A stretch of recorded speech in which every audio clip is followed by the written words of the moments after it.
Happy New Year, everybody. Man, we were wearing all black on the live stream today. We were murdered out this morning to bring in the New Year, man. Adam, did you celebrate yesterday? Did you do anything? Or in New Year's? Yesterday was a work day, bro.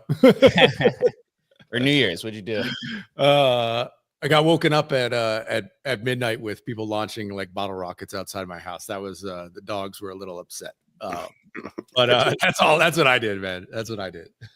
Petunia was heated, huh? Petunia slept right through it. Dogs, not so much. Dogs on the bed freaking out. Chris, you have a good New Year's, man? Yeah, man, it was good. Went to this kind of EDM show at the Sphere. So that big giant LED blob in Vegas. Spent it there. It was pretty epic. Yeah, Animus. That's like, it seemed like everyone in the city was at that show over the last week. Kind of insane. But it was sick. How about you? Same, just chilled, hung out with some friends and dinner, a little bit more chilled than the last few years. Chris and I were together last New Year's at a festival in Vegas. That one got a little wild, to say the least. But a New Year's on a Wednesday, though, a little bit different. I feel like everyone was all partied out already by the time New Year's came because everyone had been celebrating for the last 3 weeks or so. Facts. Leo, man, I'm excited that we get to ring in the new year, you know, with one of our old friends and also someone who's been finding quite amount of success in the space, man. Did you celebrate New Year's? Did you have a good time? Yeah, dude. Yeah, I mean, it's 2025 is a pretty big year. I feel like just mentally, I don't know. There's something about it where it's like you're halfway to 2050. It just seems like kind of impressive. So yeah, man, I had a good New Year's. Hope y'all did as well. And yeah, excited to chat with y'all. It's feel like Adam and I were hanging out. Was it yesterday, Adam? It was a year ago, bro. I mean, literally, like, you know, the way this, it's so crazy, the amount of things happening right now. Was it yesterday? It probably was yesterday. I don't even know. I think it was, dude. I'm telling you, time moves really fast these days. But yeah, like either yesterday or the day before, Adam and I were we were making some good predictions there. Adam actually had some pretty solid predictions for 2025, so we'll have to hold him accountable. Well, give us your top 2 or 3 predictions for this year. What do you see, and what's your take on the landscape over the next year? I'll just make a prediction that this will be just like the kind of stereotypical 1 in every 4 years kind of crypto bull run that actually does kind of end, you know, shortly after 2025. So it'll be like a just traditional continuing the 4-year cycle situation. Some people are kind of saying, oh, you know, 2025 won't be very big. 2026 will be the big year. Everything I can see is just like, it's an exact buildup. It feels like, you know, we just finished 2020 DeFi summer. People are getting excited again. There's energy, but we're not having crazy blow off tops yet. I think that's coming over the next 12 to maybe 14, 15 months probably situation. So I'll just predict that like 2025 will be an absolutely insane year for crypto, and then we're gonna nuke in 2026. So that's that prediction. Well, Jake's prediction is 2026 is actually, that's where we get like the final, right, Jake? I'm more convinced that this is going to be an extended cycle. I think that there's going to be a little bit more of a narrative to play off of, where I'm kind of setting like meme tops where Doge, the Department of Government Efficiency, ends July 4th, 2026. So you have essentially just Doge multi-million-dollar marketing efforts pretty much every day until then. So I think that, you know, we'll see some extension. I think that Bitcoin's probably going to consolidate for a little bit longer this year than what people expect, but there's so many narratives going on. I mean, when we did our prediction show on Tuesday, one of my predictions was there's going to be 2,000 AI agents tracked, and there was 400. I woke up this morning, there's almost 900 now. Yeah. So in 2 days, it's literally almost halfway to my prediction. It's like, it's impossible. But Leo, let me get your opinion on one of these conversations we were having on Tuesday. Was that this cycle, we were trying to decide on if this is the acceptance cycle, you know, from everyone outside of crypto, just being like, okay, this thing's finally not going to go away.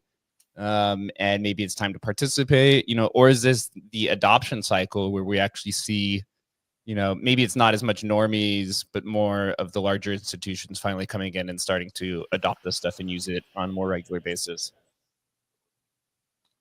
I think all of the above. I feel like we're going to have retail. There will be a mass wave of retail. There will be a mass wave of institutions. I think it all kind of like goes hand in hand too, because the institutions are the analogy I like to use is that we're taking these crypto assets and we're like, you know how we take an asset and kind of like wrap it and kind of bridge it to another chain with Emblem Vault, right? Mm-hmm. We're kind of doing that, but to TradFi. So like the institutions are the ones that are actually building those tools to like wrap some you know, token like Bitcoin, which exists in this like internet protocol stuff that we all do, and then wrap it and put it in our traditional financial system.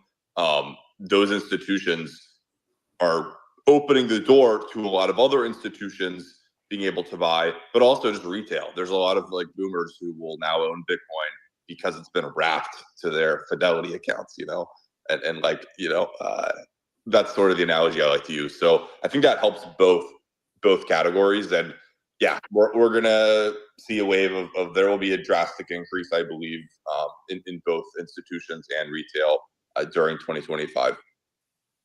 Yeah, absolutely love it. How are you looking this year, heading into it as a builder full time? Obviously, Dog, we could dive into a little bit later, but Or.io has kind of grown, you know, pretty drastically over the last few years. The first year was really just an explorer for ordinals. This last year, you added, you know, some financialization components to it with runes etching. What is the year of 2025 look for Or.io? Yeah, so as a builder, I kind of have two mental models for like maybe your risk tolerance. So one is your risk tolerance during the bear market, which would be like the 2.5, 3 years of the 4-year cycle, where everything's kind of going slightly down and to the right, right?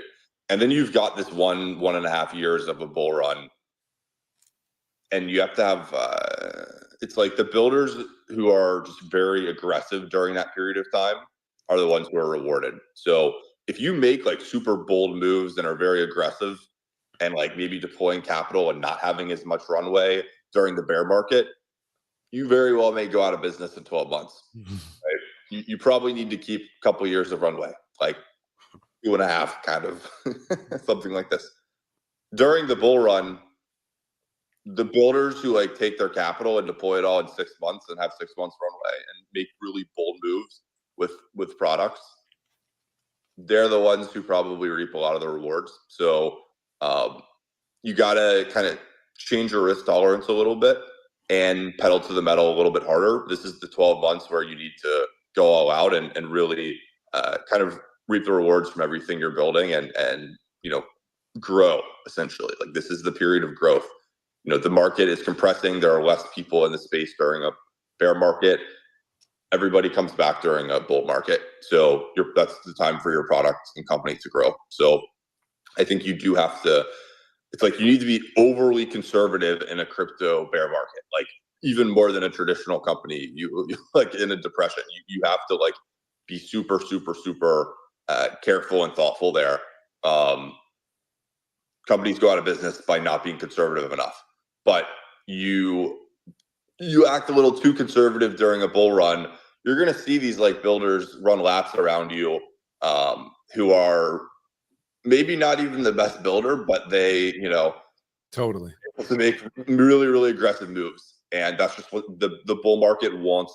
It rewards bold, aggressive moves. So, I think this is just a way of saying we'll slightly shift our risk tolerance as a company during 2025. And we're going to be launching some very exciting things over the course of the year. I did mention very briefly on a podcast for the first time about a week ago that we have been working on a product in stealth for the past couple of months. Obviously, like, we're maintaining our existing Explorer, maintaining our existing, Runes Explorer and Runes Minting and Ordinals and Rare Sats. But yeah, we've been working on this product for a few months, and we're super excited to launch it. It's the kind of thing where I don't think anyone's expecting it. It's not like kind of if I ask people like, what do you think it is? Like, they're not going to be able to kind of come up with exactly what it is, which I kind of like these kind of things. We kind of cooked it up in the lab sort of a situation, which is fun, and kind of got to be super clever and creative about this product. And I'm super excited to kind of just release that. I love building products, like, just like you guys. It's cool being like an influencer, and I could just be like trading tokens and doing KOL deals and stuff all day. You can make money doing that. I really, really enjoy, like, I've worked at software startups in California, and I've worked at big tech companies. I love shipping consumer products. I love building consumer products. At Or.io, I sort of play the product manager designer role. I used to be a software engineer, but I've always really, really loved the sort of product creation process, and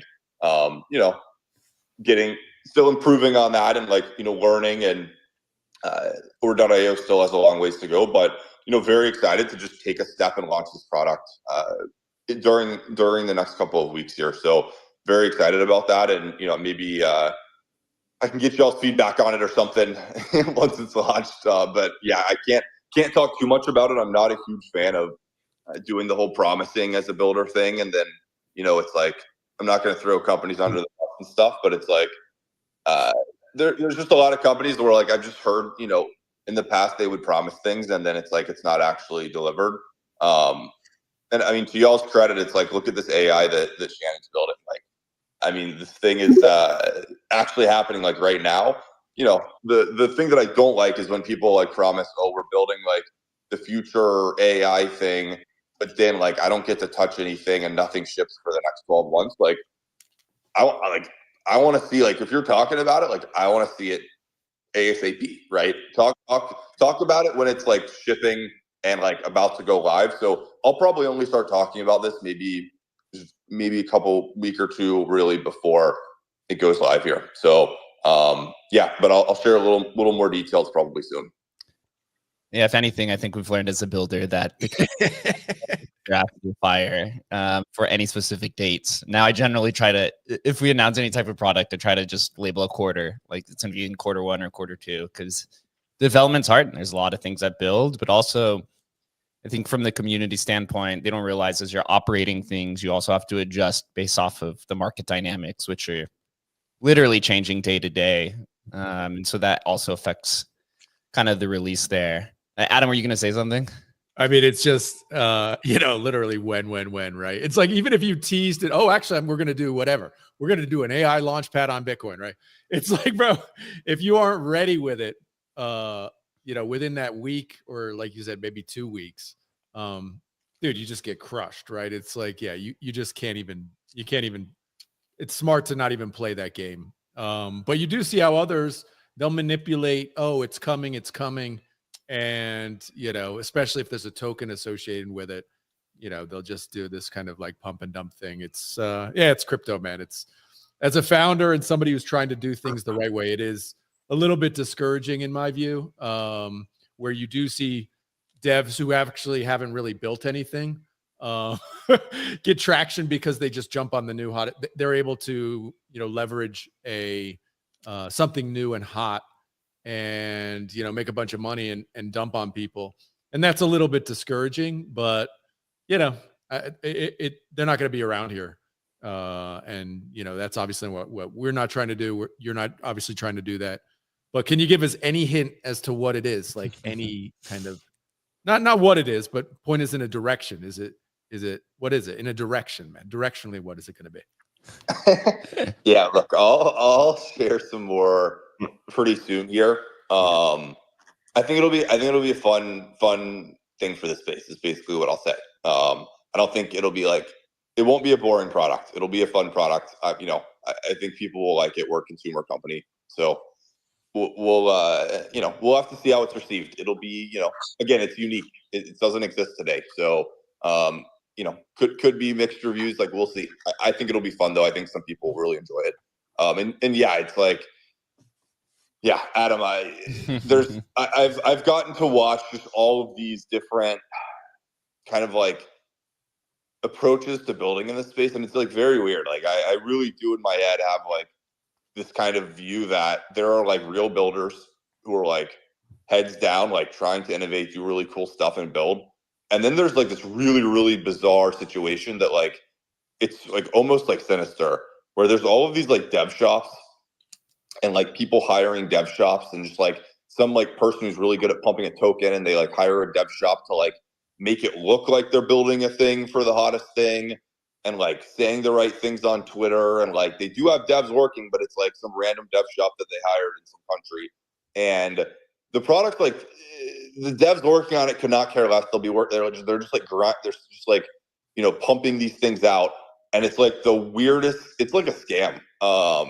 It's very weird. And these things always drop a token and move on, 6 months later. And they're really good at tricking retail, because retail is not good at telling the difference between like people promising as real builders and people promising as like one of these kind of dev shop situations. And a lot of the products in this space, these kind of like weird, mediocre products, it's like weird how many of them are this dev shop thing. And I'm not kidding. I've never once seen a dev shop create anything of long-term value. It's always just somebody's really good at engineering a token pump. It's like the same people who would like do meme coins or something, except meme coins are like this much more honest version of it, because they're really good at kind of basically tricking retail that their dev shop is like building the future. And the reality is like, they just told their dev shop, copy this exact product, and we'll pump it out. And maybe we're not going to be the biggest one, but I can market it a bunch. I can definitely pump the token, and I've done this for other projects. I can do it for this one. And then they just do this over and over.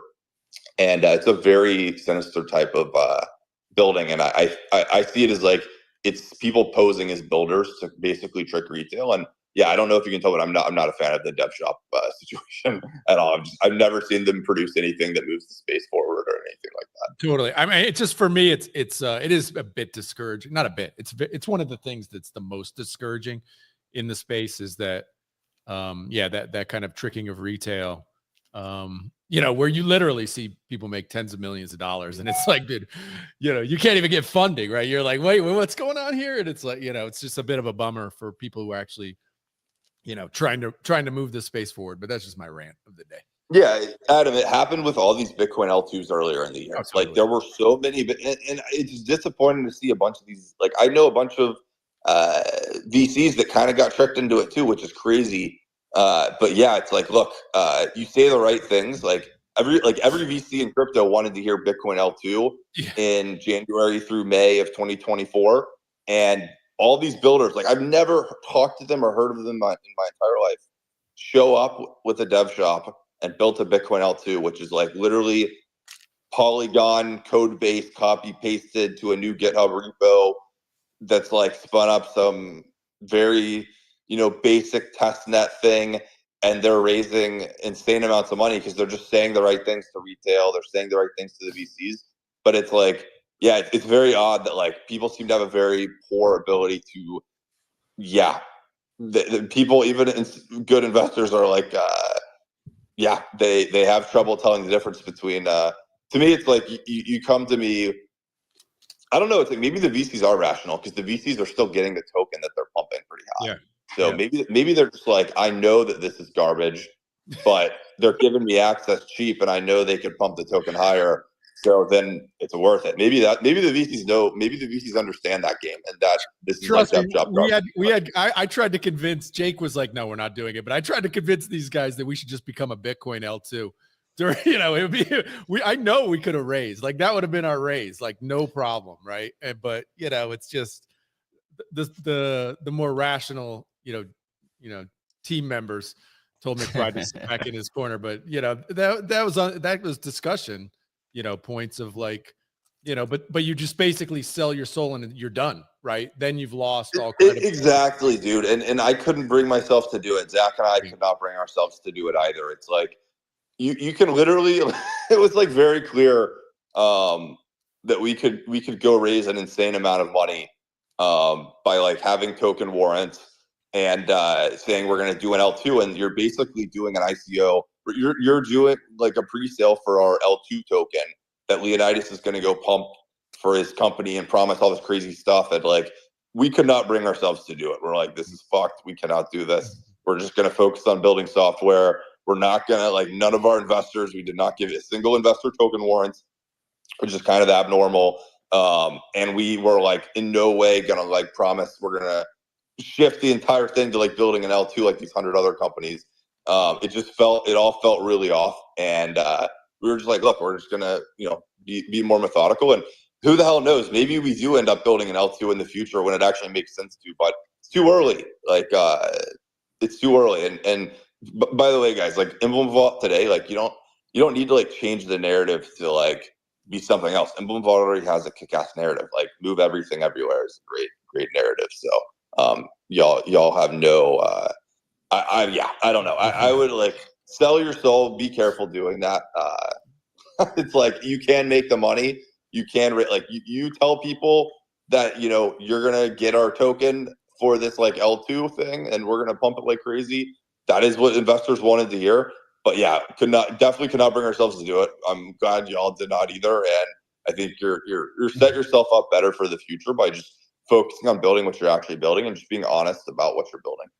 Yeah, I have to say, over the last year, as we went through this, the strategy of implementing the decision to, migrate our token from Covalt or from Ethereum to Runes. I think we're kind of the first team to do that, to take a massive risk and, leave a big market to then, try to grow alongside the Bitcoin fungible token ecosystem with Runes, but also just kind of talking with every single, I kid you not, over the last year, I've probably talked with 500 to 1,000 different people.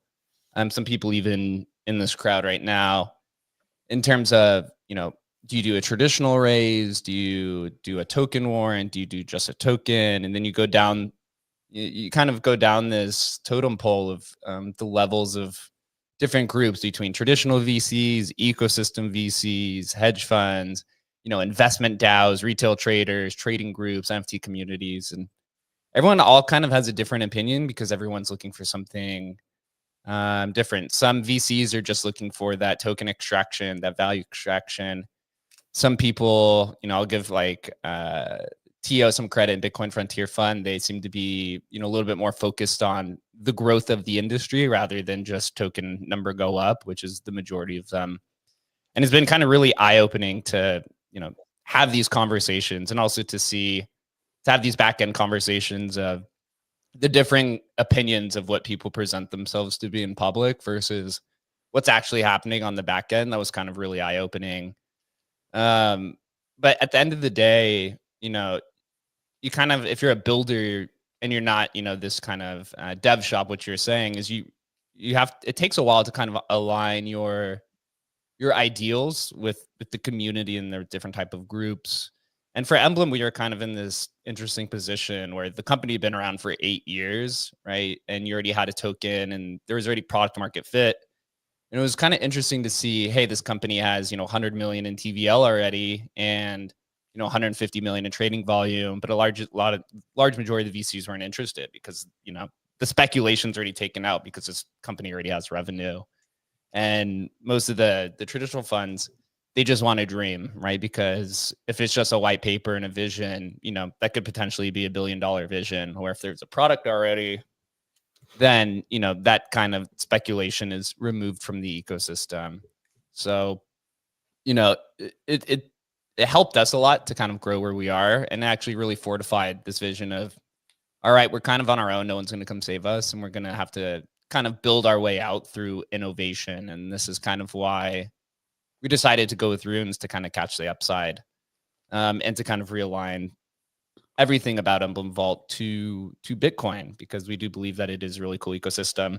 Actually, I pinned to the top, one of my predictions for 2025 is that the Bitcoin L2 ecosystem is going to start thinning out, and you're going to start having some leaders emerge in these different respective areas. So what I'm seeing with the L2 space is, and Bitcoin L2 space is just generalized, right? You have like a UTXO kind of system. You have these like execution layers. You have, right, the EVM L2s. You have Stacks, which is like written within its own language. It seems like they're starting to kind of morph to specific niches, kind of similar to what the Ethereum L2 ecosystem, where the like generalized ones are not as popular anymore. And these L2s are really just kind of specifying the needs there. Leo, as we look at now, we're at the top of 2025. Where do you think like the Bitcoin ecosystem moves to? I know that's a little bit of a generalized way, but saying, okay, there's an L2 space last year that proliferated and people are still building. There's this idea of Bitcoin DeFi, which people are still kind of exploring. There hasn't really been a winner that's emerged yet. What do you think kind of takes center narrative for the Bitcoin ecosystem, maybe over the next 6 months or so? So from my perspective, the L2 ecosystem in Bitcoin has kind of flourished from a like VC investment perspective and from like a pumping the tokens to retail perspective, not a usage perspective. Like I don't see people really actually using the L2s at all. If anything, like bridging, Bitcoin punks to Ethereum or pups to Solana or something. This is the actual like quote unquote actual like usage of like the kind of L2 kind of idea that I've actually seen ordinals and runes people adopt. Those are like the kind of first canary in the coal mines, I would say there. So it seems like people prefer to just like bridge to these higher liquidity environments than these like kind of like tiny little L2s that basically it would be nice if the L2 like had less trust assumptions than these other chains. But given you're just being fully, basically like we're not doing like optimistic roll-ups and all this kind of stuff, right? We don't have fully trustless bridges. It's not a real L2. It's just another blockchain. You might as well move to something like Solana or Ethereum if you're trying to get programmability and get a lot of liquidity, because there's just way more people over there. So like, ironically, it's like Emblem Vault has been like used by more than like the largest Bitcoin L2s from the people that I've actually seen and like actually talked to. I think Yeah, that's just an interesting insight. But yeah, as far as like 2025, what's the big thing? I think I see this as like being two phases. So I believe this cycle, the focus will kind of honestly be on a lot of what we already have. Like people will absolutely speculate on the future and pump those things. But I honestly just care about like actual usage. I think people are going to be, a lot of activity will be on Bitcoin L1 this cycle still. I don't think fees are going to be so high that you can't use Bitcoin L1 or any of this stuff. I think Bitcoin L1 still is going to be the driver this cycle. I probably don't think we'll get off cap before the end of the year. And I think probably that next phase, the next cycle after this one, that's the phase where like we get to really have a bunch of hyper liquids and a bunch of like bridging becomes even more ubiquitous, and like there's more activity for Bitcoin tokens that are bridged to other chains than are on native L1. I just think probably this cycle, I just know kind of how things move, and things are a little slower than people think. The focus will be on L1 this cycle. So at Ord.io, like we're very much focused on building on Bitcoin L1 for this cycle. That's our belief. And then I think in the future, I do think the paradigm is that you will definitely be bridging these tokens to other chains. That will be more common. People will interact with ordinals, inscriptions, and runes and Bitcoin tokens on other liquidity layers, not Bitcoin L1. And I think OpCat and these kind of covenant upgrades, happening would be very, very bullish for that. And I'm very much rooting for that to happen. So I think it'll be a little slower than people think, but that is the future. I do think, the main thing that Bitcoin will be really good for is creating the tokens and having the token be backed by Bitcoin security and decentralization. And, you'll feel very strong that, okay, I created a token, I created it on Bitcoin, I said there's 21 million forever. You're going to have the best assurance. You're going to have much better than assurance than Ethereum or Solana or any blockchain or any L2 that token will have a 21 million supply forever because Bitcoin says so. But then you can actually do the trading of the token on some other liquidity layer that's much faster and cheaper and more programmable and has better DeFi. So I think that's the future. I just don't think it's happening this cycle. So everyone who's like, talking super big kind of L2 this cycle for Bitcoin ordinals and runes, I think probably it's going to mostly be on Bitcoin L1 this cycle. And I think we'll see that transition in a massive way for the next cycle. Yeah, I think from our experience, we've seen that as well from the Emblem side, is that most users want to issue their assets on the layer one, whether it's kind of Bitcoin, Ethereum, or now Solana, and then take it to a different environment to use it for whatever the kind of specific use case is. I don't think that trend's going away anywhere. Do you think then if everything happens on layer one this cycle, do you think there's going to be like a Uniswap style AMM that is built and has some success on Bitcoin that will catch some traction? That seems to be the big issue right now with runes, is that there's no way to immediately sell. I know some people like Magic Eden have attempted to figure this out, but it's not completely there yet, and people just want something that they're familiar with. Do you think that will happen this cycle?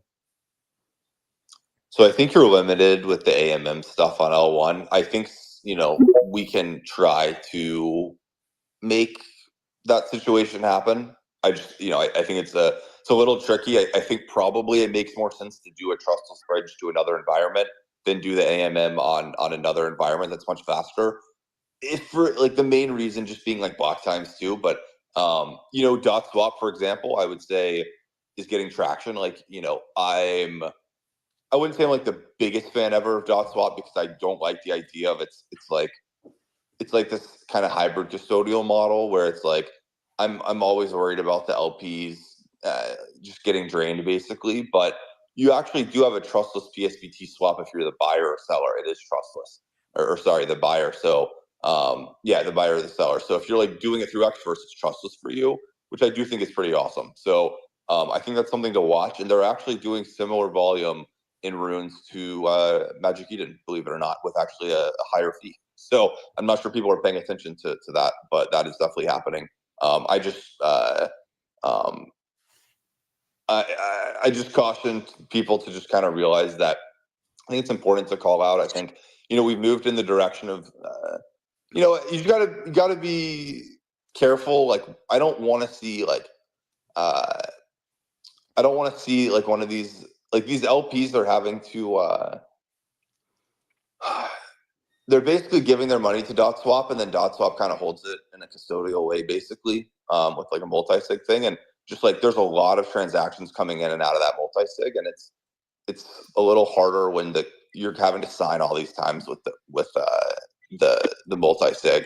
It's easier for a hacker to like drain that or something. So I don't know. I think it's a very interesting thing that's happening, though. So look, they're clearly getting traction, and that's an AMM on Bitcoin L1. So that's doing similar numbers to Magic Eden that I'm not sure people are paying enough attention to. Specifically, Dog is like their main token, but they're getting real success there. Yeah, I actually saw that today. They had over 1 million in TVL. One of my predictions was that Dog was going to have a 10 million liquidity pool on whoever ends up becoming the winning swap. Actually putting that to the top. So it's already kind of 10% of the way there. I am looking at Genie data, and I see that, according to them, Dog's market cap is 733 million, right? The total market cap is 1.3 billion of runes. So it's, over 50% of runes is dominated by Dog. Even the 24-hour volume, it looks like Dog has more volume today than literally all the other ones combined. Do you feel confident that runes is the fungible token standard moving forward? Do you think that there will be any, competing fungible tokens that could attempt to take market share or even mind share away down the road? So during this cycle, my answer is nothing's really going to compete. I just think fundamentally, based on Bitcoin's the current Bitcoin L1, Bitcoin Core protocol, like, we're not going to be able to improve beyond runes. I just think it's like runes are really, really strong way to do this. I don't think we're going to be like having some new protocol that comes in during the cycle and just like takes out runes or something like that. Runes is definitely the protocol for this cycle. And I believe that as we get covenants and things like this in the future, that runes as a protocol can upgrade with that potentially. And it's very hard to even have conversations like this, given we don't even know what that upgrade is. But yeah, I think runes, it's like the question is not like, is it the technology forever? I think as we're seeing, like, things that change, there's innovation in the space, you need to evolve. What really matters is like, can we get a bunch of tokens and create mindshare around the runes protocol? Because it is the best that we have today. So it's the best we can do today, really, in my opinion. So we can talk about all these future things, but they don't exist. It's like you can't do them today. So what's even the point in having the conversation, right? It's like when the technology, like when Bitcoin does upgrade or have a soft fork for covenants in the future, runes can adapt and evolve with that. And I'll obviously be there to help make sure that happens. So worst case scenario, it would be like, okay, for this cycle, all these tokens are on runes, and then they like do a migration to another protocol in the future that's maybe a little more native to Bitcoin, if we have the ability to have more native tokens to Bitcoin in the future, which we don't today. So I would say, like, yeah, runes is the absolute best thing we have. It's the closest thing to being a Bitcoin native L1 token you can possibly have today.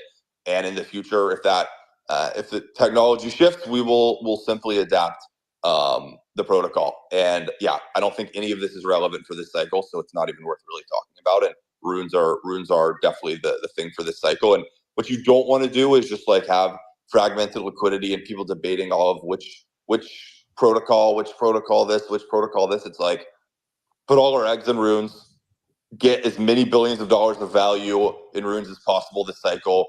These are Bitcoin tokens. And then in the future, when things change, you just have a little upgrade to runes. So yeah, it's very much runes is the thing. Yes, definitely.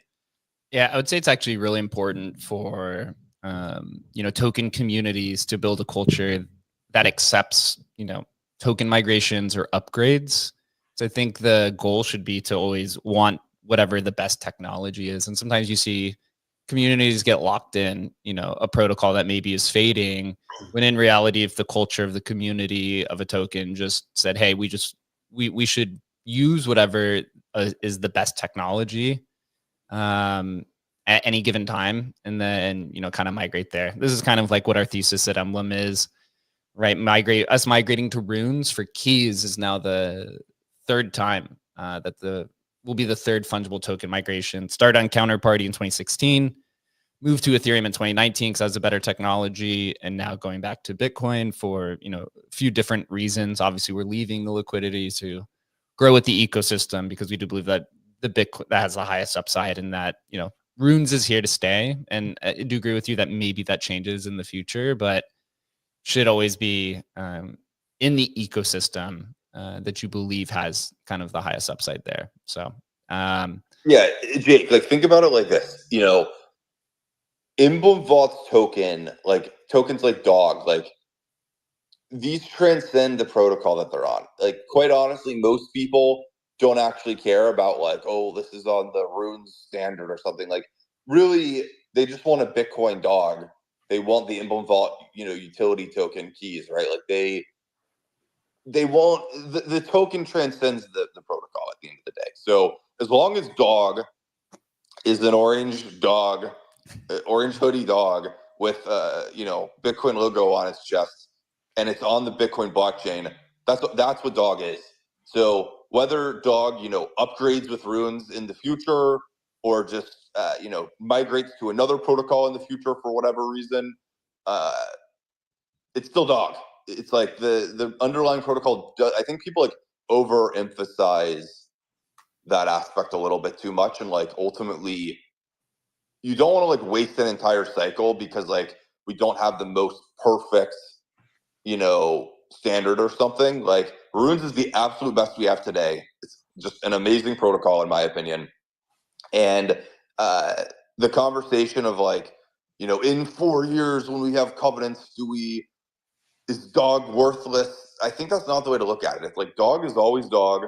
You want to grow Dog as much as possible on whatever standard it is, whether it was on BRC20 and are moving in the future. You see, Mavin's bot doing with this wizard token right now. It's gonna, launched it on BRC20. Pups did this, launched on BRC20.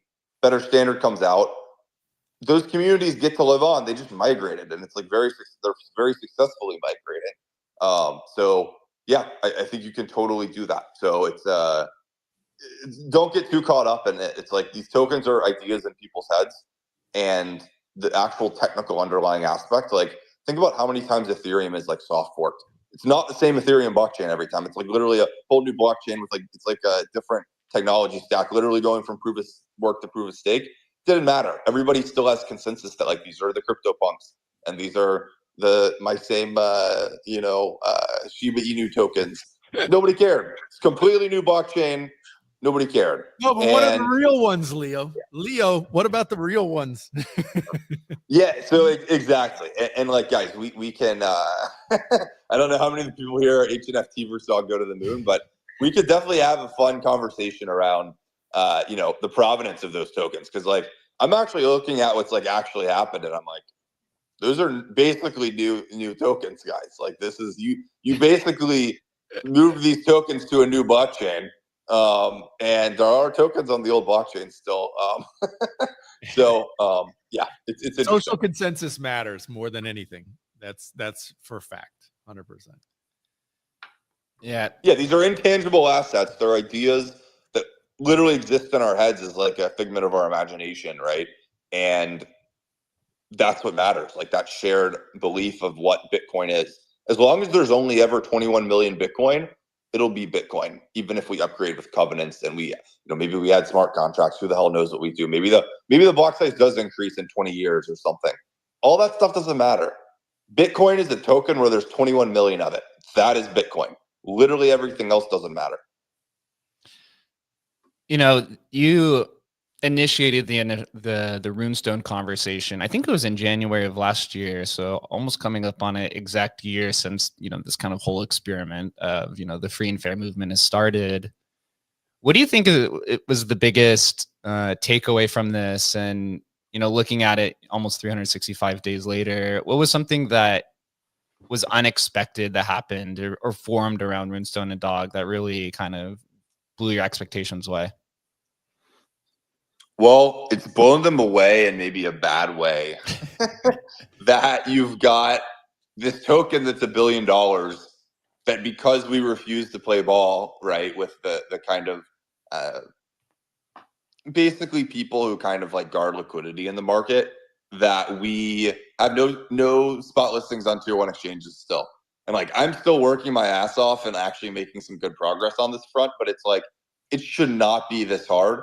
And it's like, it makes me so proud, and we should know that we're doing the right thing purely by the fact that that is the case, that we got to $1 billion and have no tier 1 spot listings. That means we're doing something that actually matters. If we were able to just like get listed pretty quickly without paying listing fees, it meant this problem wasn't actually that serious. But it turns out the problem is very serious. And pretty much, if you don't play ball with the VCs and the KOL networks and the kind of centralized exchange industrial complex, or whatever the hell you want to call it, and like, basically you have to give tokens to these guys. Like, they have put themselves in the market where you, like, they don't come to you, you have to come to them to get liquidity and attention, and you have to give them tokens. And they've erected these barriers in the market. You want to get past the barrier, they're sitting there with a toll booth, you have to pay them your tokens. And like, that is deeply unhealthy in the market. It's deeply anti just kind of like the free market that I want to see. And they can do it. Like, there's no question they're allowed to do this. I have actually no problem. If you want to run a company this way, you can do whatever the hell you want. I'm like, freedom to how you build how you want to build, but then I have the freedom to come along with a bunch of people who are like, this is super messed up, and we're gonna basically be changing this. And Dog will be the catalyst for actually doing that. So, ironically, every day these guys don't list Dog, right, they're making our case stronger against them, and they're basically seeding a movement that might topple them someday. And that's not a very great move, in my opinion. So, this whole world of basically DEXs replacing centralized exchanges, Hyperliquid's coming for Binance. Uniswap's already flipped Coinbase by volume. Read the writing on the wall. Like, in a decade, this stuff's all going to be happening on chain, not on these centralized exchanges. And I think these guys are like grasping to their old business models as much as possible instead of evolving. If I'm running a centralized exchange today, I mean, I'm definitely not charging listing fees. I mean, it's crazy. I'm building the trust with users and saying, hey, you want to trade all the best meme coins? Come to my exchange. First year on Binance, it's like they're shilling you like Nero and this like weird AI token thing that they like did some weird deal situation at like $15 million and then pumped to $1 billion. I mean, as a retail investor with any sort of sophistication, I'm going to analyze that and be like, this is the shadiest shit of all time, and I'm just getting used. So I don't think that can last very long. I think Binance is taking what is basically a very strong credibility and market position and kind of just diluting that to make money as fast as possible. The CEO's priority is clearly like not the users, just like secure the bag ASAP.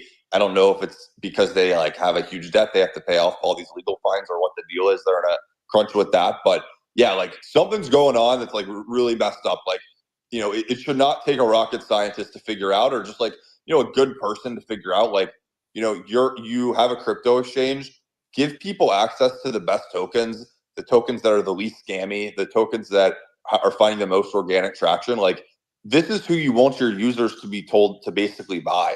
And instead you're letting all of these like grifters come in and pay you a bunch of the supply, and then you like basically have your users be told, hey, buy these scammy tokens. The token listings Binance has done over the past 6 months for meme coins have been horrifically performing in this little correction in the past month. Tokens like Nero up, to 1.3 billion now, are like 400 million. Whereas like Dog has literally none of these tier 1 exchanges, and we're at 730 million or whatever right now. It's like something's deeply wrong when it's like there's these like people who want to anoint the tokens that go up, and then they're like actually intentionally trying to block these other tokens. Very weird dynamic, extremely unhealthy, perpetuating a lot of really bad stuff that's basically resulting in retail harm and people getting rugged basically all the time. So yeah, not a great situation. And I think 2024 just exposed how dire of a situation that actually was, because every time I see someone get rugged, I don't think like, oh, it's so bad that there's people out in the world who will rug a meme coin. That's not what I think. There's always going to be people out in the meme coin that rug in the world that rug a meme coin. But we have the largest institutions in our space doing the same shit and perpetuating that. That is very deeply, there's something very sinister about that. So yeah, look, we gotta evolve this situation and knock some barriers down in the market this year.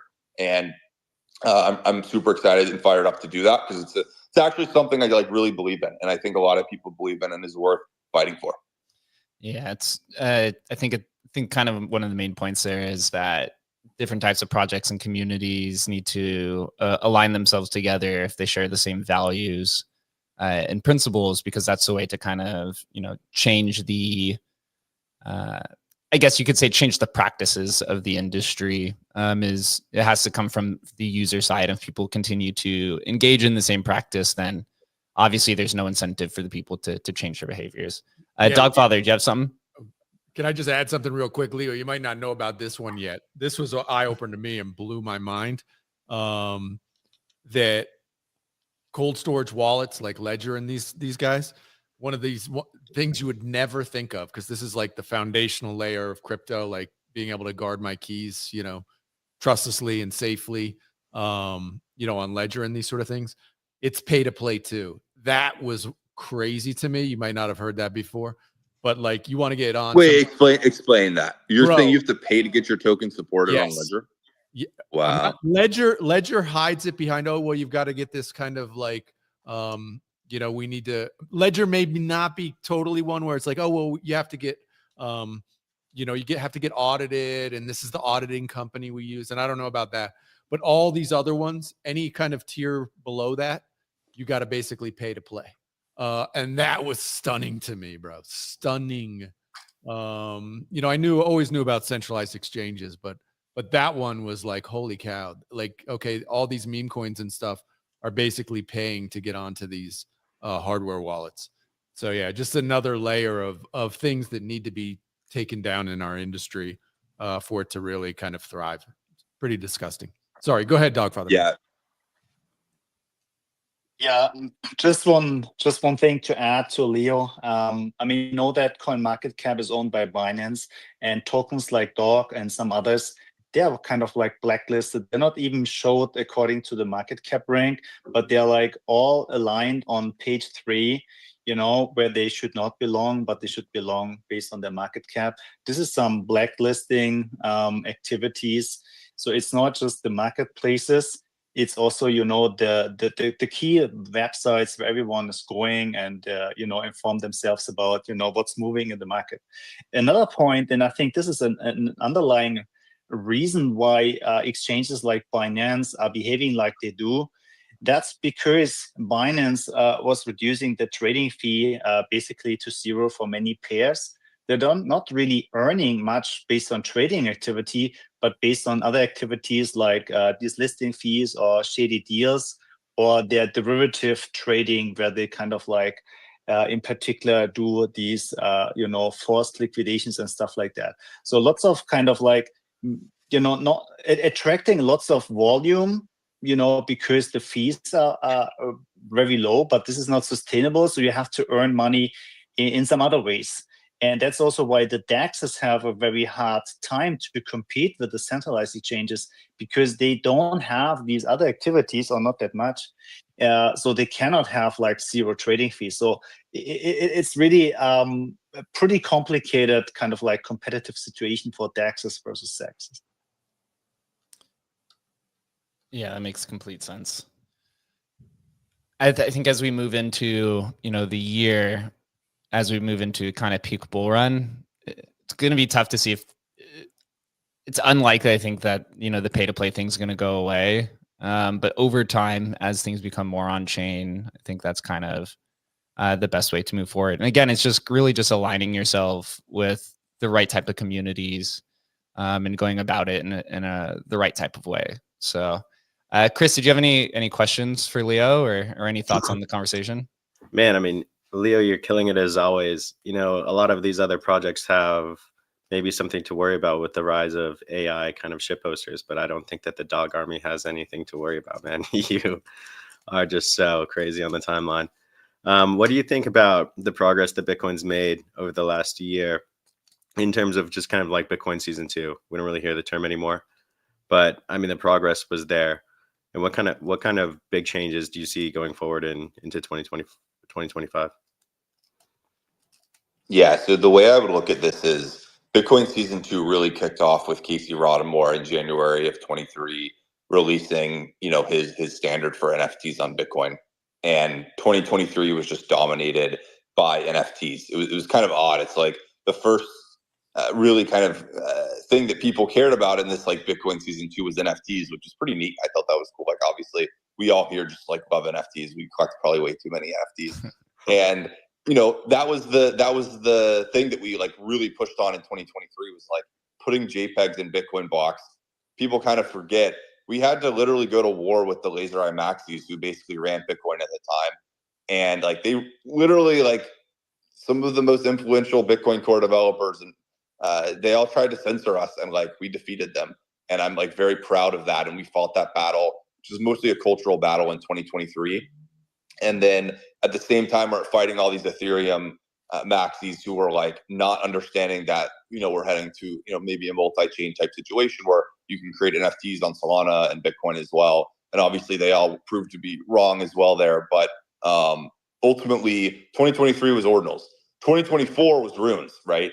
Right coming into 2024, runes started heating up. There were pre-runes, obviously, like Runestone.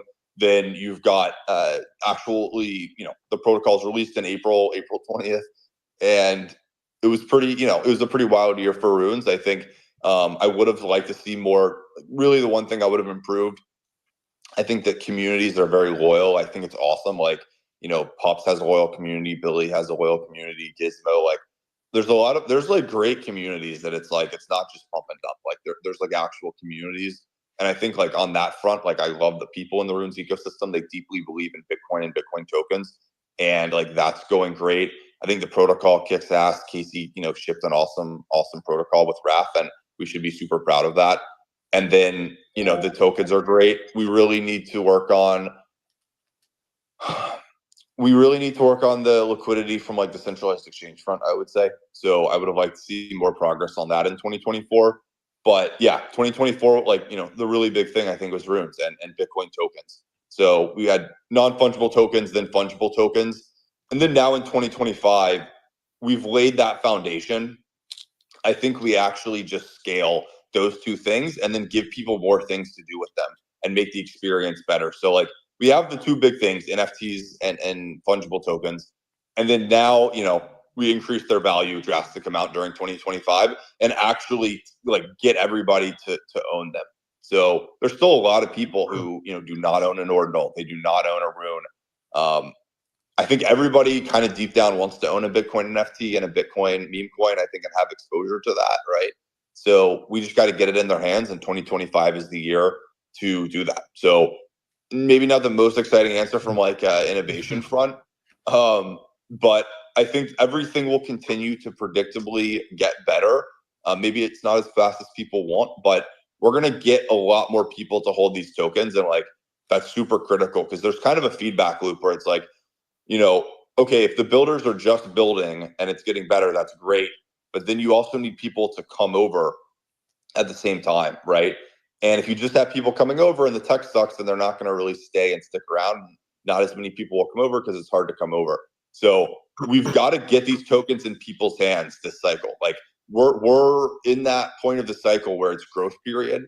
Like my goal is to get many tens of millions of people holding runes, many tens of millions of people holding ordinals. And like, this is the 12 months to do that. So just heads down, have to like spread what we already have, which is ordinals and runes, and spread that to as many people as possible during these 12 months. Yeah. On that note, I want to add something from the Emblem side with keys.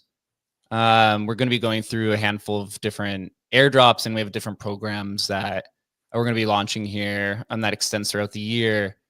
For us, we have that same vision of trying to get it in as many hands as possible. And the different communities that interact with Emblem, you have people from the Ethereum side and the Solana side, and et cetera. So we're going to try to get it in their hands in different types of ways. Some of them are new conventional things like time lock vaults. Some of them could be just kind of like, putting the runes as an SPL token and airdropping it to kind of Solana wallets. But over the next, 6 months or so, we're going to try to, get keys to, our goal is 100,000 people by the end of the year. Some of those in Bitcoin, and then some of those kind of on the outside of that. We've announced a few of the different communities already. One natively, I wanted to announce this while you were here, is we do want to airdrop some of our keys to Runestone holders towards the end of, I think it'll be in like Q3 once we do the TPE. So they'll be, it's going to be exciting. I mean, again, it's just more along this line of trying to align communities that are right for your holders. On one side, when you do these airdrops, or just on the idea of like, getting your token in as many hands as possible, I think it's really important to, get it in the right hands. I think a lot of times some teams, they kind of rush this idea out of getting a token in people's hands, and eventually they just put it into traders' hands, and it just like sends the token to zero essentially, right? So you need to put it in the hands of the right type of people. And obviously Runestone holders have shown that they're pretty much diamond handers and have a good community. So they get an allocation or percentage of the total supply, and we move from there. But along this line of, you bring up an interesting point of being able to weave these two different token standards into Bitcoin, right? Ordinals as non-fungible token, and then runes as a fungible token. Obviously, there's other standards as well. But then you have these kind of different protocols that are coming up, which are also lack standardization, and trying to implement that. And then we're going around this approach of, utility runes, which hasn't really been explored as well. So trying to find those different types of communities who, represent utility per se, right? Not as much about just up and down trading, but trying to do cool things with it. I think will hopefully emerge this year as well. So that's going to be something that we're definitely going to try. And I have had conversations with a handful of other runes builders who are attempting to go that way, which actually could be an untapped market because Bitcoin has longer block times. So you're almost forced to hold these tokens, right? Which actually I think may be more beneficial to quote unquote utility tokens or infrastructure tokens kind of moving forward. But yeah, Runestone holders will get a supply, and we'll announce some information on that down the road. Let's go. You had an important point in there, Jake. The whole idea of like, you want to get your token in as many hands as possible, but it's really like you want to get your token in as many the right people's hands as possible, right? Because you can definitely just, ideally you want it in the hands of someone who's going to not sell it, right? So like that's like the easy way of saying it. Runestone, you gotta realize like part of, I think an important piece of Runestone and Dog's success was think about who the people that got this were. It's like the people who were, basically participating in the Ordinals protocol in 2023. That is like out of all of crypto, that is an exclusive group of those like 100,000 people of people who went on Twitter and saw, Beanie and every Ethereum influencer bashing the hell out of these things and decided to come on over and check it out and jump through the hoops and deal with the kind of bad UX at the start and figured that out on their own and like independently thought for themselves that, hey, maybe NFTs on Bitcoin is a good idea. And like, it's basically not the sheep. And the sheep are the ones who will just sell a token a week later because Clemente said it's going to go down. So they sold it. So, like, no, they sell when Clemente says it's going to go up, bro. That's what they do with Clemente. Okay. Yeah, you're right. I messed that up, Adam. You're right. Exactly. The bottom line is like, find the people who like match what you want your holder to be. And it's like, I could not think of a possibly better group of people than the contrarians who came over in 2023 and went to war with Ethereum and Bitcoin maxis and won. Like, these are the people you want holding your token. So yeah, a lot of those people still hold, you know, Runestone and Dog and have never sold. And like, that's the foundation of these tokens. And yeah, finding that foundation of people, I think, is like very important. Yeah, that was exactly pretty much to achieve the same thesis that we had. And, you know, we'll make different announcements of different kind of Bitcoin communities who will take part in the keys airdrop. And then obviously we're going to be expanding and getting runes into holders that are natively on Ethereum and Solana through kind of different various means, but could not have said it any better. Dogfather, any thoughts? Yeah, you can easily create something like a diamond hand score where you look at who was selling, who was holding, who was accumulating, who was not selling when, you know, prices were going down. I mean, the data is at your fingertips, right? And I think there are some data analysts who could even do that. So, so that's the cool thing. That's why we love the blockchain, right? I mean, everything is available. So you just have to do a quick, you know, SQL lines, and then you get to the chats who are holding, who are accumulating, and that's the people you want to drop some tokens, right? Yeah, absolutely. Chris, did you have any other questions?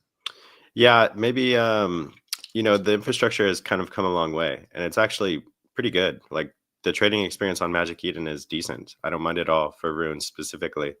What do you think, like, the holdback is for the community? Like, what do you think the gap there is? We're an industry that loves tokens. That's what we do. I love tokens on any chain. The infrastructure is up to par. What do you think, like, the lagging kind of reasoning for adoption within the runes ecosystem is? It could just be that it's just new. Maybe it's a little bit in the dark, but what are your thoughts there? Look, I'm going to come back to the same thing, and I'm going to sound like a broken record here, but every other protocol has these centralized exchanges providing liquidity. So like, imagine Solana tokens, SBL tokens, if you couldn't trade them on any of the top crypto exchanges. Probably these things would not be that valuable, right? So getting that liquidity, having those 500 million users who use centralized exchanges be able to buy runes, this is like a massive unlock, and that will increase the value of them, which will increase then the on-chain people as well. So it's like, ironically, the centralized exchanges supporting runes will actually make the value go up, and then like more people on the decentralized side will want to buy these valuable tokens as well. So everything will grow. So that's just my like silver bullet answer. I literally think it's that simple. We're actually crushing it on like the community and narrative side of things. We've got great tokens. We're working with Bitcoin, so like there's constraints around the user experience that you can't get around the 10-minute block time super easily, these sort of things. But you know, we're doing pretty good there. Like, I agree. I'm pretty happy. Like, if you want to buy Dog, people are actually like, the reports I'm getting is like, you know, I was able to go to Xverse and like use the dot swap thing, or go to Magic Eden and set up my wallet. I think it's just always the cumbersome part is like setting up a new Bitcoin wallet if you don't have one. Unfortunately, like that's like a hurdle again. It's like, we're on a different chain. You got to have a seed phrase, so you're gonna have to like do that whole dance. And I think a lot of people are just like, very understandably, I totally get it, honestly. Like, they're like, I don't want to deal with that. You know, don't want to deal with the seed phrase stuff. Don't want to deal with that. It's like, I think it's like mentally a hurdle more than it is an actual hurdle. It's not really that hard to do, but mentally it's like, oh, another wallet I have to remember. That's stressful to me. People don't want that. So that is probably the two things. I don't know. Yeah, we can. Gotcha. We can definitely get more centralized exchanges, and we could probably do some more bridging to other chains so that people don't have to set up new wallets. Would probably be the thing. And then the last couple of conversations, you know, we've talked about AI with Shannon, and then once again today. What do you think about the AI crossover on Bitcoin? What are your just general thoughts? Where are you at with it? Do you like the industry? You like the innovation happening? What are your thoughts? AI, Bitcoin. Yeah, so like, you know, AI, the whole thing's fascinating to me to watch. Like, from the moment DALL-E came out, I was like, wow, AI is actually kind of a thing now, right? This is pretty cool. And you know, I've just never seen a technology progress so fast. It's like, It's crazy. you know, 6 months ago, my timeline when I'm scrolling through Twitter, probably 1% of the tweets are AI generated, meaning that the image in the tweet is AI, or the video in the tweet is AI, or the actual tweet is from an AI agent. That's crazy. You know, it was probably 1% or less 6 months ago. It's now like 25, 30%. Is like, it's like all the dog army is like posting AI images constantly. It's like half the tweets. People love it. It's a fun thing to do, right? Like they're writing the text, the AI writes the creates the image, and so those three things, like the AI photos, the AI videos, and then the actual agents writing the text. You know, it's a lot of, like, I don't know, man. I don't want to say 50% quite yet, but it's definitely over 25%, and that is a fascinating trend because in 6 months, this thing is like taken over the attention on X. Specific, and to be fair, just really crypto Twitter X, we're like all early adopters, so like we're the canary in the coal mine. But like, how long is it until, you know, instead of following like Vivek Ramaswamy for like the conservative hot take on something that happened, you're following some like bot that tweets that out, or like you're watching, you know, a football game, and instead of following like Tom Brady's tweet about like what just happened, you're following some AI agent that like writes a better tweet than Tom Brady. Like, I think that's where this is heading, right? So like the AIs are going to be really good at content creation. Probably not just on Twitter either. Probably on YouTube and TikTok and stuff as well. But yeah, we're at ground zero here because we're all early adopters. So you know, if we're seeing it go from like 1% to 25% to 30% in like 6 months on crypto Twitter, I think crypto Twitter will, you know, just continue to increase. Probably be at 50% at some point here, not that far off. And then probably the really big opportunity is like the rest of the world. So all the content creation in the world, all of the content that we consume will be more and more AI generated, whereas that's not the case today for the rest of the world. People still, you know, tune into like Sunday football and watch, you know, a normal football game pretty much the exact same way they did 50, 60 years ago. I think probably a year from now, there will be a channel that's like, again, it's not Tom Brady talking to you, it's an AI talking over the game, because the AI is saying more interesting things than Tom Brady says. And I think just like most technologies, it's like, okay, we can believe that, and that probably is the future, but it's still like 10 years away. I think just AI's rate of improvement is so fast that that's happening really not that far off. I think all these the metric to look at is like just, you know, content consumption. Is it from an AI or a human? And we're just going to do a flippening in like the next 18 months there, and that's like pretty incredible if you kind of understand the impact of that on the world. So that's pretty amazing, and like that's probably more exciting to me than actually the stuff happening in crypto. Although like we are a kind of a niche thing, so obviously, like, you know, the crypto thing is the thing that actually affects me, but realizing that broader implication is probably like the cooler idea in my head, where I'm like, wow, that is a pretty wild situation. But for us, look, the fact that we can have AI agents that we talk to, they feel like these sentient beings, even though they're not really. They feel like they're these very smart digital intelligences that we can get information from and talk with, and, you know, they can trade. This is pretty incredible. I mean, this is the future that I like was like, you know, if we didn't have that, it's like, did we really build the future? It's like we were promised like flying cars and AI robots and stuff, and like we're actually getting one of those, which is pretty cool. Yeah, to me, it seems like this cycle, the kind of 3 or 4 large macro trends that are here for the long term is ordinals, runes, I guess you just call like Bitcoin ecosystem growth, meme coins, launch pads, and then AI is kind of this like ladder forming one that is just completely taken the mind share. I think it's like $15 billion market cap already, right? So went from 0 to 10 times the runes market cap in 2 months, which is kind of insane to even think about, even larger than the overall NFT kind of market AI agents have. A lot of it's speculative though, but it'll be interesting to see. I actually think that like the AI agent aspect of it is outside of like the token speculation, can be a better form of chain abstraction. What I mean by this is like if you have an AI, you know, think of like Clippy back in the day, for every single protocol that you go to where you can just kind of have a conversation with and have it bridge your assets or ask for the optimization of a yield for LP farming or whatever. I think that's probably much better to normie adoption, and maybe even a better, you know, which then leads to more engagement with Bitcoin or some of these other protocols, because they don't have to be as technically literate. They could just, as long as they know how to talk with a prompt and they have kind of these different goals, then that can assist them more than just this idea of chain abstraction. But both together, I think, will be kind of how we get a lot of these people on board. What do you think? I've got another prediction for 2025. All right. All right. So you guys remember, like, you know, we lived through this like NFT boom of like 2021, right? And NFTs like very similar parallel, I think, to this AI meta situation, right? So coming into the bull run, you've got this kind of really hot new thing. Like the opportunity size is massive. People are able to speculate like crazy. And the only issue is we're not quite sure where the value is. Like we know the value will be $1 trillion in the future. We just don't know which tokens it will be and what the actual use cases and stuff are.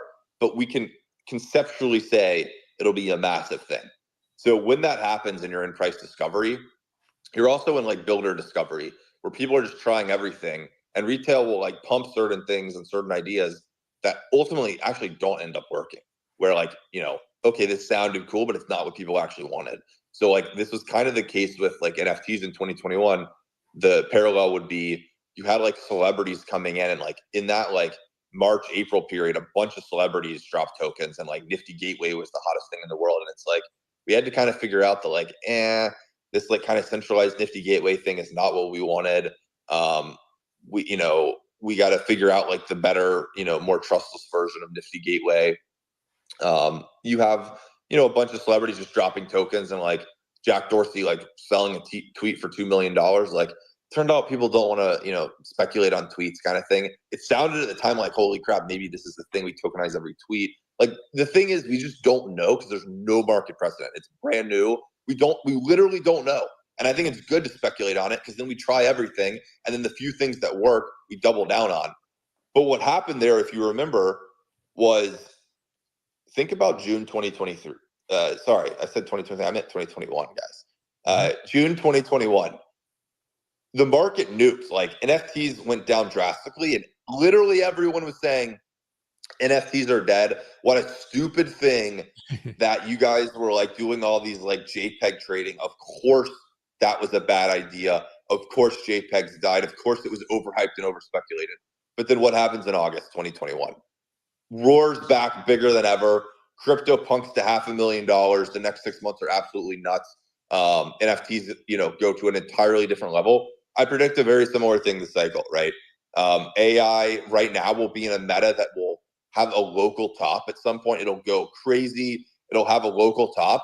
And then literally, I don't know if it'll exactly be during the summer, but at some point during 2025, people will be like, oh my God, this like top token that like this AI 16Z thing went to $22 billion and now it's $3 billion. What a bunch of scammers, and what a complete joke. They just put the word AI and blockchain together and all this stuff.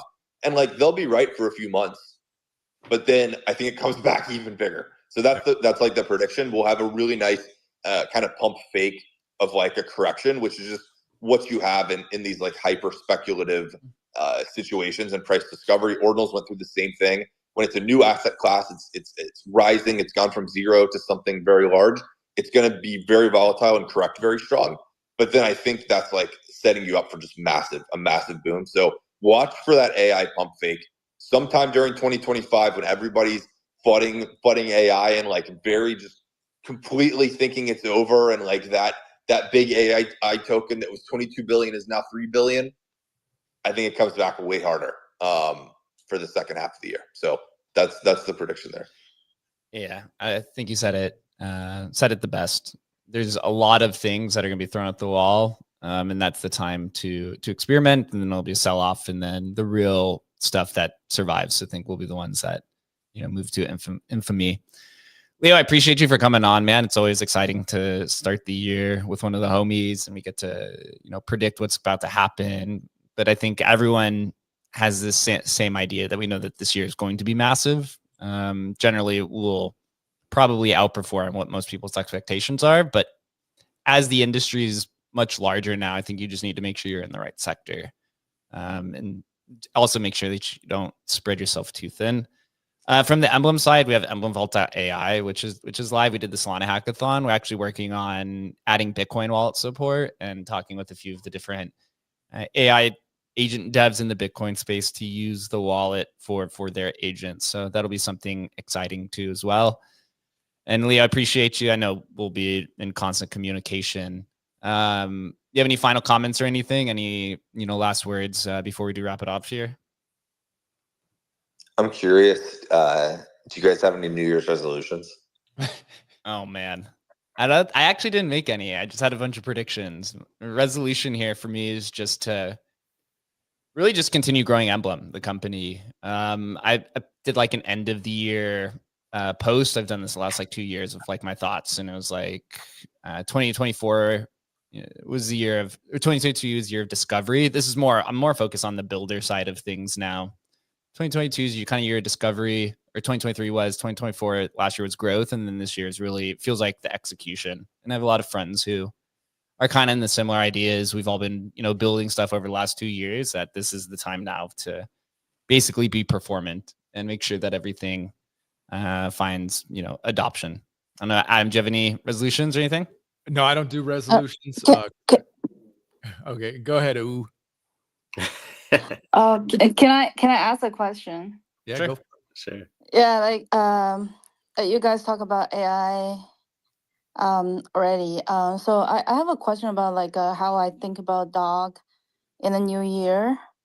As a dog holder, I'm a very firm dog holder. I've been with dog from day one, and but it's new year, right? We need to think about it, and then the situations kind of emerge new things about this AI thing, and then so how would we dog holders think about dog in terms of the AI situation? Is how do we think about it? I've been having dog since day one, but then the situation has been changing, and then how about it? Well, I think Leo's an AI agent already. The amount of posting he does, he may be an AI agent already. But Leo, how are you thinking about it, man? Yeah, I've been this is complete honest. Yeah, I don't need to ask this question, and this is not a good question actually. But I do think as any dog holder and dog army, we need to be clear about that. We need to be clear, and we need to have a direction. And this is New Year's resolution, right? Yeah. So look, I think, Dog is fully open source in CC0. So people can build anything around it that they want to. I will say there actually is someone pretty smart individual who's working on a dog AI for Twitter right now. So you can take people there's this kind of misconception. I think everything, this technology, you can do 1 million tokens for $1, right? It's this technology is so good. I think you're gonna have lots of different I think a lot of just 6529 brings this CryptoPunk to life with basically this character, which is him. I think you're gonna have NFTs be brought to life with characters through AIs. I think you're gonna have dog, be brought to life through AI. I think there will be a dog Twitter account that is tweeting 24/7 the same way a lot of these AI accounts tweet, right? And it'll tweet more than I do. I think somebody will create an AI Leonidas. No, nobody can do more tweet than you do. So jokingly, I'll agree. But then the reality is, it's true. This, I watch these AI XBT. It's replying to someone every 3 seconds. I literally can't read and type that fast. It's impossible. I have to sleep at least some hours a day. So these things can outwork you. It's a robot. It doesn't get upset. It doesn't get tired. It just works its ass off 24/7. It truly does outcompete me as a human, and I'm willing to admit that. And I think AIs will be an important part of content creation. And if you're a meme coin, I think the high level way of thinking about it is, no matter what you do, really what you're trying to do is get in front of eyeballs, get in the timeline. And if you can consistently do that, special thing. The dog has very special, like fair and free and fair. Like in nature, very special. It's like it's not about human and robots. It's about how it is in nature. Right? Yeah, the human, the robot doesn't matter really. I agree. It's like totally agree. It's like, how do you spread the narrative? And I think AIs are great at content creation, so AIs will be spreading that narrative as well this year. The dog swarm needs to happen, is what I'm hearing here. The dog swarm. Yeah. Yeah, but that's actually what I need to hear. Actually, it's still very special. Well, look, Leo's saying you can do it. Create the swarm. I mean, that's the beauty of like a decentralized community can do whatever it wants. So there's literally nothing stopping you from building it. Yeah, and do it. And it's like, the technology is always going, right? But that's a tool. That's a kind of tool, technologies, like how you use it. But then like how it makes it so different than other things is the nature of itself. And that's how we dogs like so different.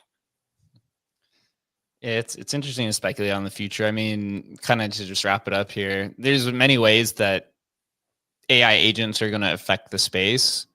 If you look at a broader perspective, I remember hearing Arthur Hayes talk about this literally like over a year ago, who was like the founder of BitMEX, that he thought once, AGI, or just once you have this like kind of superior agent intelligence who can do on-chain transactions and stuff like that, he proposed what currency do you think these AI agents are going to transact in, or what are they going to store? What are they going to hold for their treasury? And it's like, right, it's going to be Bitcoin, probably. Maybe not for day-to-day transactions, but to hold for their treasury. And so if AI agents are choosing Bitcoin kind of as like obviously one of the premier ways to hold value, then eventually, they're going to find their way into the Bitcoin ecosystem. Like, I don't even know if you saw, I think it's happened over the last few days where the top AI agent, AI XBT out of Quantum Cat, PFP, and he was talking with Udi, and it was because he saw ordinals, or the agent saw ordinals as kind of the superior NFT standard. Obviously, Dog is, as we mentioned earlier, is over 50% of the entire Runes market cap. So if they think Runes is a superior method, if they make their way down to Runes, then obviously Dog is going to be the first thing of top of mind of the mind share when that day does happen.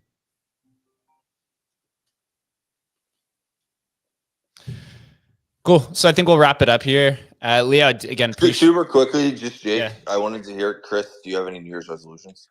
Oh man, it's the same every year. I have to increase my Bitcoin strategic reserve. So Okay. That's a pretty good one. That's why Chris lives on a private island. We're all magic Bitcoin reserve. Smart. Adam's gonna get another pig this year. Yeah, Petunia's gonna get a sister or brother. I appreciate it. Leo, do you have one? We'll wrap it up here. What's your resolution? So I'm not going to share it. No. I know that's a lame answer. But I was curious to hear y'all's. Yeah. Okay. Very cool, guys. Look, enjoyed hanging out again. Adam, enjoy the wonderful weather in Costa Rica, man. It's cold up here in the U.S. these days. T-shirts and shorts, man. T-shirts and shorts, baby. And guys, we'll have to do this again sometime. Really looking forward to everything, and just love seeing Emblem really doubling down and coming home to Bitcoin. I think it's a really awesome move that I think it might be a little harder.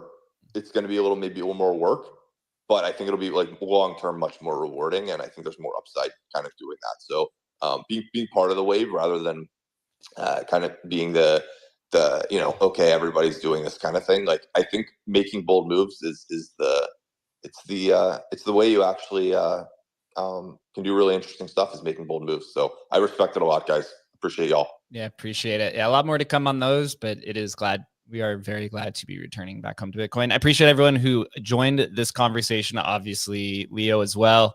If you do us all a favor, please make sure you follow the Emblem Vault account so you can learn more about our Rune Emblem Vault keys. Stay informed if you're a Runestone holder on how to receive the airdrop in Q3 of this year when we do our TGE. Also, make sure you're following Leonidas as well to follow everything dog and or.io and just everything in the space. We host a show Tuesday through Thursday at 11:30 a.m. Eastern time. Obviously, today is Thursday, so we'll be back next Tuesday. Just make sure you're following the Emblem account.